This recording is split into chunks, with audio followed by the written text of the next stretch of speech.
변재준의 건강정보. 네, 변재준의 건강정보 시간입니다. 매주 여러분께 유익한 건강정보를 전해드리는데요. 오늘도 코노스톤 의료원의 변재준 박사님과 함께합니다. 네, 박사님 안녕하세요. 네, 안녕하셨습니까? 네, 오늘의 건강정보는 또 어떤 것이죠? 네, 오늘은 두 가지 주제를 가지고 왔는데요. 하나는 A형 간염이고요.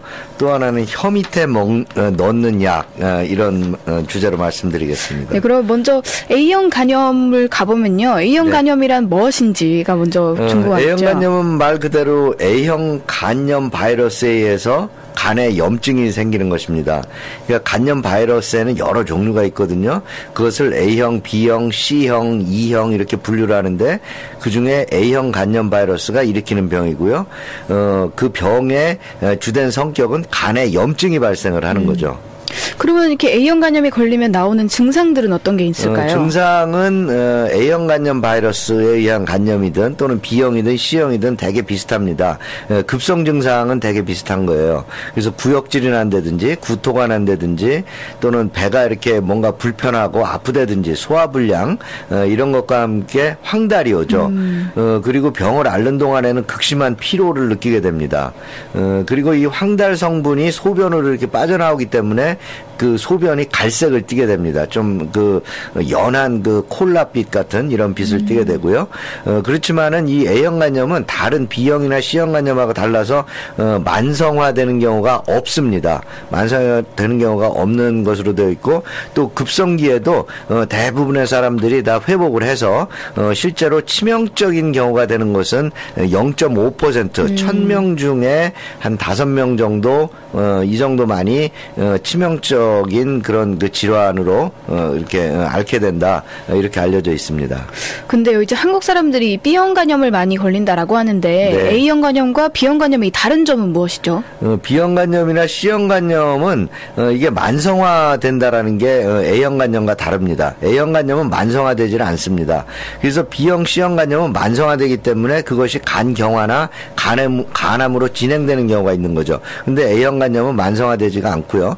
또 B형 간염이나 C형 간염 같은 것은 주사침이라든지 이런 혈액을 통해서 또는 체액을 통해서 전염이 되지만 A형 간염은 보통 이렇게 환자의 대변을 통해서 나온 바이러스가 이런 환경에 퍼져 있다가 그 바이러스를 손이나 음식물에 이렇게 만져가지고 음식물에 또 오염이 돼가지고 그것을 먹어서 이렇게 이불을 통해서 전염된다라는 점이 B형, C형 간염하고 다른 점이겠습니다. 근데요, 이제 이 모든 것들이 왜 병을 앓고 나면은 몸에 항체가 생긴다 이렇게 해서 이게 네. 면역이 되잖아요. 네네, 근데 그렇죠. A형 간염도 면역이 되는지가 궁금해요. 네, 그렇습니다. 우리 뭐 수두 홍역 같은 거 어릴 때 한 번 앓으면 평생 앓지 않는다 그러잖아요. 그게 이제 평생 면역이 생겨서 그런 건데요. A형 간염도 평생 면역이 생깁니다. 대개 이제 A형 간염은 많은 경우에 자기도 모르게 앓고 지나가는 경우가 있어요. 실제로 아까 말씀드린 것 같은 이런 급성기 증상, 황달이라든지 구역, 구토, 복통 이런 것이 없이 그냥 자기도 모르게 앓고 지나가게 되면 면역력만 생기게 되죠. 아주 좋은 일이죠. 그렇게 되면은 자기도 모르게 앓고 지나가서 평생 면역이 생기는 것인데요. 이런 것들을 어떻게 할 수 있느냐면 나중에 혈액 검사를 해가지고 소위 말하는 항체, 면역력이 있는지를 검사를 해보면 이런 분들이 많이 있다는 걸 알게 되죠. 근데요, 저는 사실 제가 이제 검사를 받았을 때 이 자연 뭐 항체가 있다라는 말을 들었었는데 이게 이제 병을 앓고 나서 생긴 건지 아니면 태어날 때부터 항체를 가지고 태어난 건지가 궁금한데요. 병을 앓고 나서 생긴 거죠. 그 병을 앓는다라는 것은 증상이 있어서 자기가 이거는 내가 A형 간염에 걸렸었구나라는 거를 아는 이런 경우도 있고 그게 아니고 그냥 바이러스가 들어왔는데 몸에서 이것을 이겨내서 자기도 모르게 앓고 지나가면서 그 이후에 항체가 생기는 그런 경우도 있습니다. 그렇군요. 그럼 만약에 항체가 이제 없는 사람들은 예방접종을 해야 되겠죠? 네, 그렇죠. A형 간염은 예방접종이 있습니다.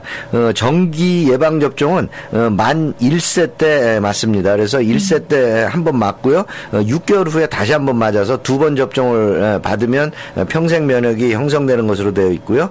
그렇지만 접종 시기를 놓친 경우 있죠. 다시 말하면 어렸을 때 예방접종을 받지 못한 경우 이런 경우에는 사실은 뭐 언제든 언제든지 간에 1세 이후에 언제든지 간에 2번의 접종을 받으면 되는데요. 그 첫 번째 것과 두 번째 사이에 간격은 한 6개월 정도의 간격을 두는 것이 좋다라고 알려져 있습니다. 네, 그래서 저희가 또 A형 간염에 대해서 배워봤고 오늘은 또 이례적으로 또 새로운 건강 정보가 하나 더 있더라고요. 네, 사실은 오늘은요 이 두 가지 주제를 제가 지난주에 진료하면서 환자분들께서 그 질문하신 그 두 개를 이렇게 생각이 나서 적어왔습니다. 네, 그럼 두 번째 또 건강 정보는 또 어떤 것이죠? 두 번째는 이제 환자분께서 이제 질문하신 건데요. 그 가슴이 아파서 응급실을 갔는데 여러 가지 검사를 해서 지금 이제 심장마비의 위험이 있다라고 하면서 응급실에서 퇴원할 때 가슴이 아프면 혀 밑에다 약을 넣으십시오 이렇게 혀 밑에다가 넣는 약을 줬는데 이 혀 밑에 넣는 약이 어떻게 사용되는 겁니까? 이런 질문을 하셨어요.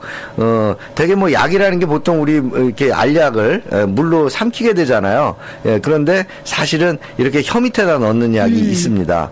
가장 대표적인 것이 이제 제가 예를 든 심장 통증 같은 데 쓰는 소위 말하는 협심증이나 심장마비의 통증이 있을 때 응급으로 쓰는 약이 혀 밑에 넣는 약이 있죠. 이런 약들은 혀 밑에 넣는다고 해가지고 혀 설자하고 그다음에 아래 하자를 써서 설화 투여한다 이렇게 얘기를 하고요. 영어로는 서블링구얼이라고 하는데 링구얼은 혀라는 뜻입니다. 그리고 서브라는 것은 아래쪽이라는 뜻이기 때문에 서블링구얼로 투약한다 이렇게 얘기하고요. 한국말로는 뭐 설화투여 이렇게 얘기를 하죠. 근데 이제 듣고 보니까 뭐 응급일 때 이렇게 넣는다라고 하는 거 보니까 네네. 약간은 뭐 빠른 효과를 볼 수 있는 게 장점인가요? 네, 그렇죠. 혀 밑에 약을 넣는 것은 이제 빠른 효과를 위해서 그런 거예요. 그러면은 뭐 모든 약을 그러면 다 혀 밑에 넣으면 되지 않느냐 그런 건 아니고요. 아주 빠른 효과가 꼭 필요한 경우에 이제 혀 밑에 넣는데요. 이 원리는 어떻게 되는 거냐면은요. 보통 우리가 약을 먹게 되면 그 약이 위에서 부서지게 되죠. 분해가 되잖아요. 그러면 그것이 위나 장을 거치면서 흡수가 되죠. 흡수가 된다는 건 혈액으로 들어간다는 거예요. 그렇죠. 그럼 약성분이 혈액으로 들어가게 되면 그 혈액이 어디로 가느냐 하면 간을 거치게 됩니다. 간을 거쳐서 심장으로 가게 되고 심장에서 다시 펌프질을 통해서 온몸으로 다시 퍼지게 되는 거잖아요. 근데 이 약이 위나 장에서 흡수가 되어가지고 심장까지 가는 그 경로가 매우 길은 거예요. 간을 통해서 가기 때문에. 그러니까 거기서 일단 시간이 걸리고요. 그 다음에 또 하나는 이 위나 장에서 흡수된 약들은 간을 통과할 때 간은 해독을 하는 공장이다 이렇게 하잖아요. 그렇게 얘기를 하잖아요. 그 간에서 일부가 부서지게 됩니다. 분해가 되면 실제로 뭐 열만큼의 약을 먹었다 하더라도 간에서 일부가 부서지면 실제로 심장을 통해서 온몸으로 퍼지는 것은 그거보다 훨씬 더 적은 양이 되죠.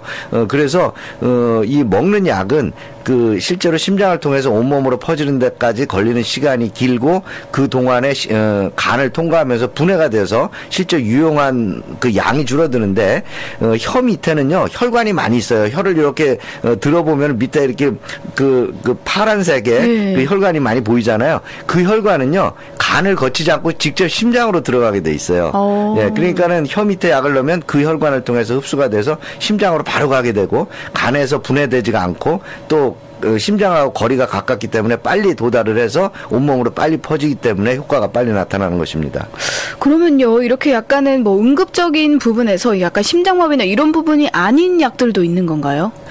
그렇죠. 꼭 뭐 반드시 뭐 심장마비 약만 혀 밑에 넣는 것은 아니고요. 뭐든지 간에 뭐 급하게 이렇게 효과를 내고 싶으면 혀 밑에 넣도록 이렇게 만들면 되죠.